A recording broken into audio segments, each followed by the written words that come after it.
શાળા તો શું એટલે કે ભાઈ સમસંબંધ આપ્યો છે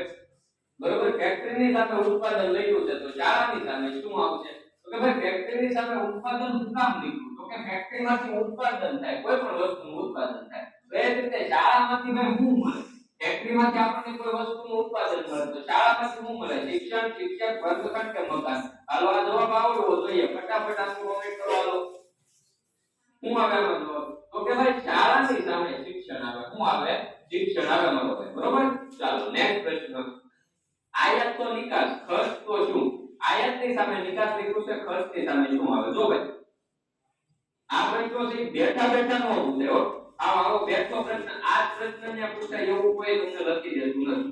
પણ આવા પ્રશ્નો તમે સોલ્વ કરો એનાથી તમને અંદાજો આવે કે ભાઈ આમાં પ્રેક્ટિસ થાય બરોબર કે આવો પ્રશ્ન પૂછાણો તો શું કરવું તો અહીંયા આયાતની સામે નિકાસ લખ્યો એનો મતલબ કે આ પરસ્પર વિરોધી શબ્દ લખ્યા છે કેવા શબ્દો લખ્યા છે વિરોધી શબ્દ લખ્યા છે તો સમસંબંધ શું કહે છે તો કે પહેલી જોડમાં જે શબ્દ બનતો હોય એવો શબ્દ તમારે બીજી જોડમાં બનાવવો પડે બરોબર આવું સમસંબંધ કેવું છે તો ખર્ચની સામે તમારે વિરોધી શબ્દ લખવો પડે કારણ કે આયાતની સામે નિકાસ એટલે કે આયાતની સામે એનો વિરોધી શબ્દ લખો તો ખર્ચની સામે એનો વિરોધી શબ્દ લખો વિનિમય ઉપજ નુકસાન કે ખરીદી તો હું આવે ખર્ચની સામે ઉપજ છે એનો વિરોધી શબ્દ થઈ જશે ચાલો નેક્સ્ટ પ્રશ્ન પ્રકાશની સામે કિરણ લખ્યું છે તો ધ્વનિની સામે શું આવે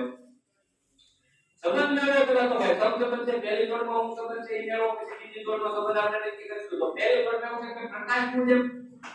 પ્રકાશનું જે વહન થાય પ્રકાશ છે એક જગ્યાએથી બીજી જગ્યાએ કેવા સ્વરૂપે જાય તો કે કિરણો દ્વારા જાય ક્યાં દ્વારા જાય કિરણો દ્વારા જાય એ જ રીતે ધ્વનિ છે